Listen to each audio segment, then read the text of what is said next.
Hello বন্ধুরা, আসসালামু আলাইকুম। আমি সোহেল রয়েছে আপনাদের সাথে আইটিএসএস পক্ষ থেকে সকলকে জানাই আন্তরিক অভিনন্দন এবং ধন্যবাদ। চলুন শুরু করা যাক আজকের বোনাস শিট। বোনাস শিটের সূত্র কেমন হয়? বোনাস শিট কিন্তু অতি ইজি।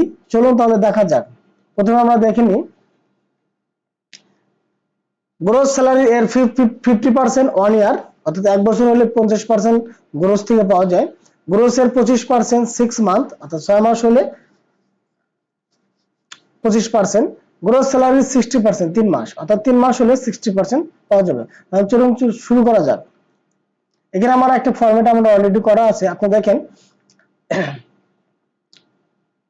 গত পর্বে আমরা ফরম্যাট করা দেখিয়েছি, এখন আমরা বাস্তবে সূত্রগুলোর কাজগুলো দেখব। এটা একটা ফরম্যাট। এখানে দেখেন serial number, employer designation, ID number, jointed gross. এটা হচ্ছে মূল পার্ট। 2022 সালের চমকপ্রদ অতি সহজ একটা বোনাস শিট। এখন আমরা দেখব কিভাবে ইনার জয়েন্ট ডেট অনুযায়ী তিনি এক বছর পার করেছেন 50%, নিচেটাও 50% হবে, তার নিচেটাও 50% হবে। এখানে এসে দেখেন 1/2/2022, 1/10 দিলাম 2021। এর এক বছর হয় না, তিনি পাবেন 25%। 1/2/2022 সেম জয়েন্ট ডেট। এখানে হবে 60%, কারণ আপনার এক বছর হতে যদি একদিনও বাকি থাকে তাহলে কিন্তু 50% পাবে না, সে 25% পাবে। আবার সেম যদি 6 মাস হতে একদিনও বাকি থাকে তাহলে সে 25% পাবে, এক বছরে পাবে না। আর যদি 6 মাস হতে একদিন বাকি থাকে তাহলে সে 60% পাবে, 25% পাবে না। তাহলে চলুন কিভাবে বের করা যায়। প্রথমে আমরা পেবলে যাব। পেবল ইকুয়াল টু দিব গ্রোস ইনটু 0150, অর্থাৎ এখানে এই সূত্রটা দেওয়ার কারণ হচ্ছে 0.8, অর্থাৎ আমরা 50% দিব। যদি আমরা টোটালি 100% দিতাম তাহলে না 100 বসতো। এটা হচ্ছে আমাদের সূত্র, মূল সূত্র। তাহলে দেখেন 32,000 এর 50% আমরা অলরেডি বের করে ফেলেছি। এটা হচ্ছে সূত্র।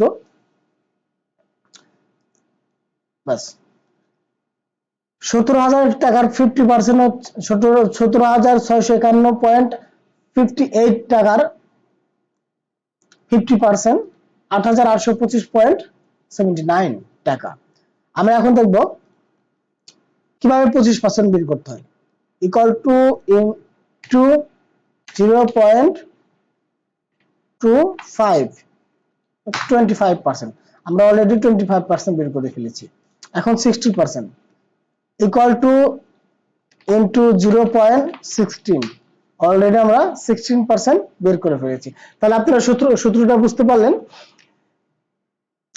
1 ইয়ার, অর্থাৎ এক বছর যদি কোনো এমপ্লয়ারের বয়স এক বছর ফুল হয়ে থাকে সেই ক্ষেত্রে সে 50% পাবে তার গ্রোসের, এবং যদি এক বছরের একদিন কম হয়ে থাকে তাহলে সে এক বছরে পাবে না, সে পাবে 25%।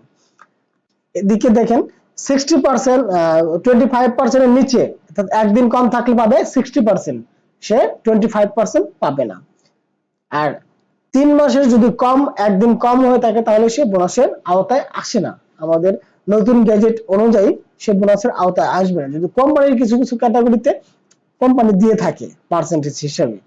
তাহলে আপনারা বুঝতে পারলেন কিভাবে বোনাস শিট করতে হয়। এটা হচ্ছে একটা অতি সাধারণ একটা বোনাস শিট, এটাই প্রচলিত এখন 2022 সালে, সঠিক রেট পরিবর্তন করে। আর এখানে দেখেন লেখা আছে ব্যাংক এবং ক্যাশ। যদি এদের স্যালারি কারো ব্যাংকে যায় তাহলে আপনি এখান থেকে ব্যাংক লিখে রাখবেন আপনার হিসাব অনুযায়ী ব্যাংক, আর যদি ক্যাশে যায় তাহলে ক্যাশ দিবেন। এখানে একটা সূত্র বসায় নিতে পারবেন, equal to payable minus bank. যদি ব্যাংকে যায় তাহলে এখানে অটো চলে আসবে। ধরেন এখানে ব্যাংকে আছে, আমরা এখান থেকে ব্যাংক তুলে দিলাম, সে ক্যাশে চলে যাবে, সে ক্যাশে আছে ক্যাশে যাবে। অটো একটা সূত্র আমরা বসাই নিলাম। কি করলাম? Equal to payable amount minus bank, অর্থাৎ ব্যাংকে যদি থাকে তাহলে ক্যাশ মাইনাস হবে, আর ক্যাশে যদি থাকে তাহলে ব্যাংক মাইনাস হবে। থ্যাংক ইউ বন্ধুরা, ভালো থাকবেন, সুস্থ থাকবেন। আল্লাহ হাফেজ।